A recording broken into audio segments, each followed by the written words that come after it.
yang dia kutuk Najib masa dia ceramah dengan Felda. Lepas tu dengan kenyataan-kenyataan bodoh daripada Mazli, daripada siapa ni, Syamsul Iskandar, daripada Fahmi Fazil, lepas tu daripada macam-macam lah, dan kempen-kempen diorang yang banyak membuatkan yang rakyat ni benci.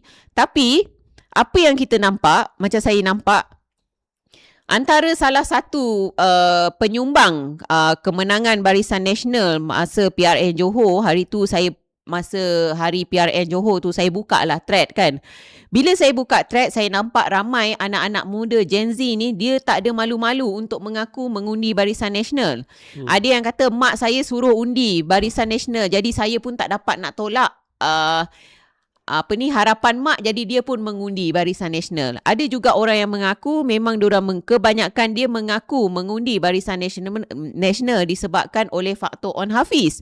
On Hafiz dia adalah dianggap sebagai nadi kemenangan PRN Johor, nadi kemenangan besar Barisan Nasional. Mungkin yang pertama sebab ramai rakyat Johor yakin dengan dia kan. Lepas tu On Hafiz ni pula dalam kategori pemimpin muda, yang mana dia pun boleh menarik pengundi-pengundi muda mengundi dia sebab di atas dia punya kriteria dan dia punya sifat yang humble, yang sanggup turun untuk membantu rakyat.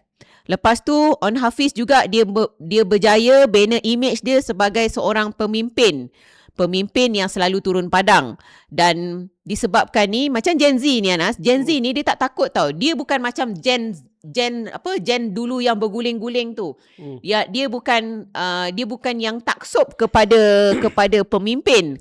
Gen Z ni dia rasa kalau hidup dia senang, dia boleh undi pemimpin tu. Contoh macam dekat Johor dia kalau dia rasa okey, dia tengok pemimpin tu okey, dia macam Gen Z ni, kita nampak Gen Z ni seorang yang macam dia ni jenis yang tak ada perasaan sentimental lah Nas. Dia tak ada perasaan sentimental terhadap individu ataupun barangan. Dia macam jenis tak kisah je.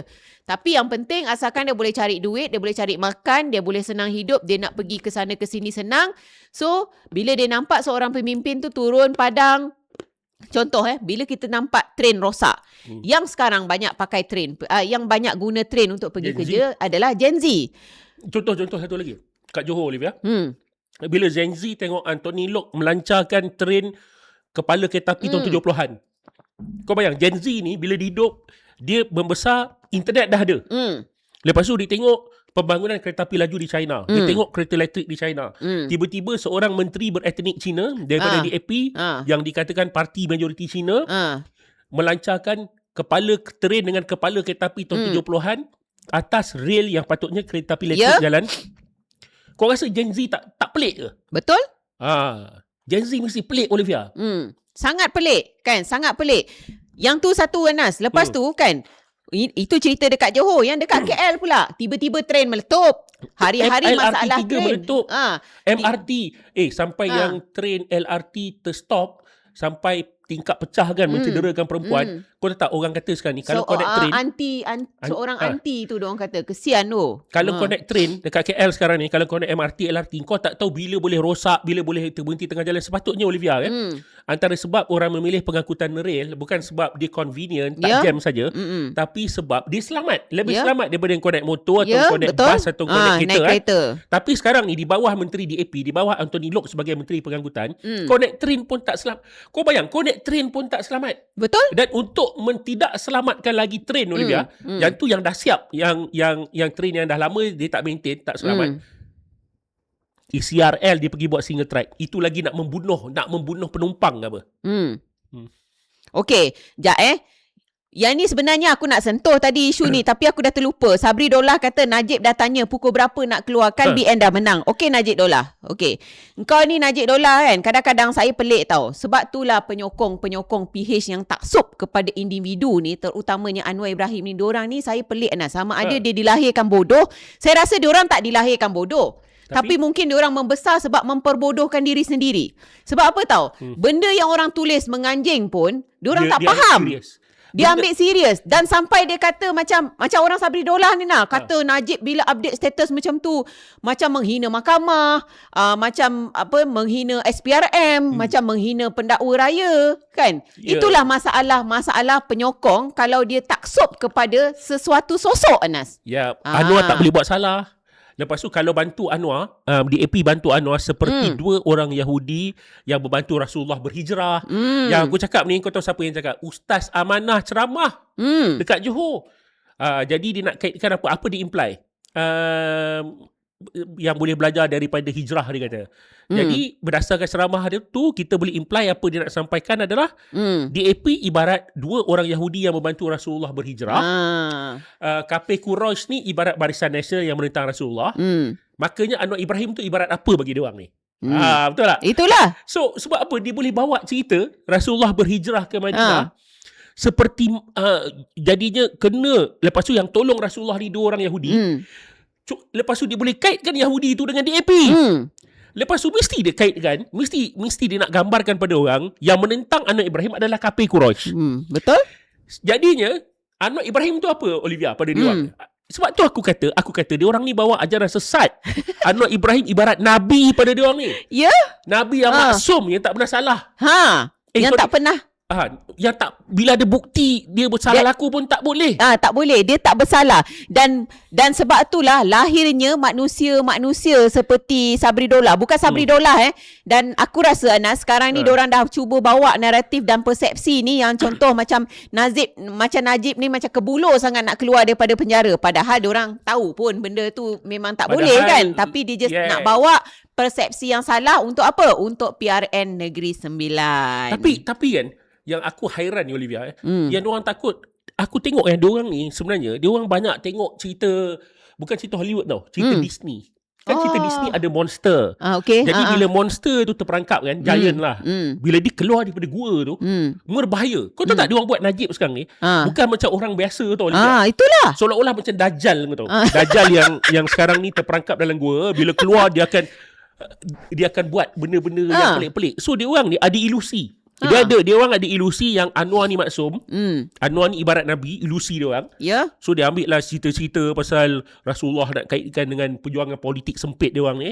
Lepas tu yang Najib ni pula dengan Cina-Cina DAP sekali.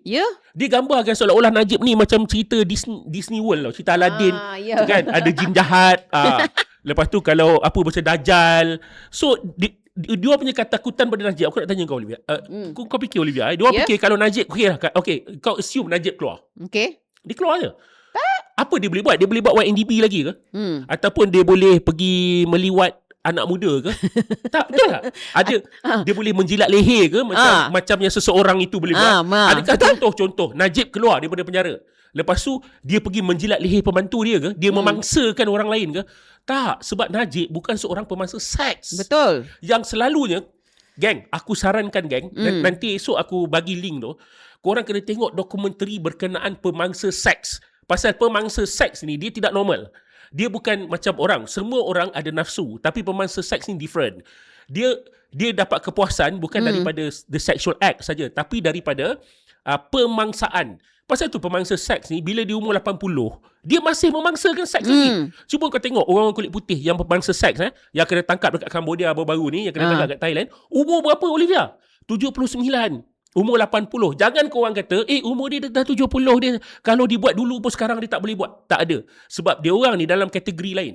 Dia orang ni dalam kategori pemangsa seks. Poin aku nak beritahu kat kau orang, kalau Najib keluar penjara, kau takkan dengar Najib jilat leher orang. Ya, betul. Kau takkan dengar Najib pergi benda-benda pelik-pelik lah yang Najib buat. Engkau akan dengar Najib duduk kat rumah main Facebook. Itu pun diorang, sebab apa? Itu pun diorang sakit hati, Anas. Macam mana orang yang berada dalam penjara boleh main sosial media?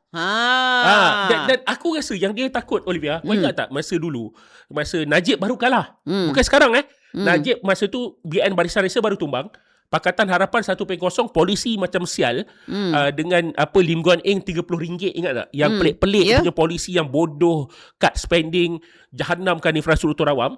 Dan Najib kembali popular, ingat tak? Ya, betul. So itu masa tengah 1MDB punya isu, tengah Ya, at the peak.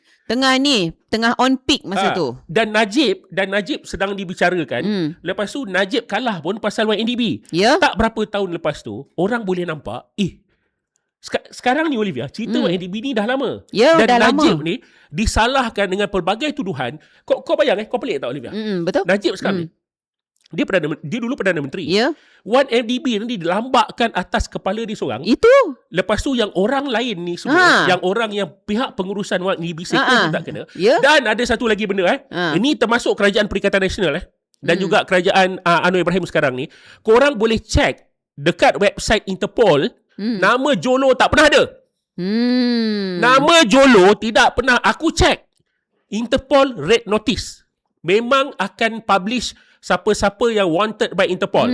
Kita punya kerajaan berapa kali kata diorang dah minta tolong Interpol untuk kesan Jolo. Jolo adalah red notice. Aku check. Masa Perikatan Nasional aku check, tak ada. Weh, Hamzah Zainuddin. Engkau kata ada. Hamzah dulu Menteri Dalam Negeri. Konon-konon. Tak ada. Saifuddin Nasution.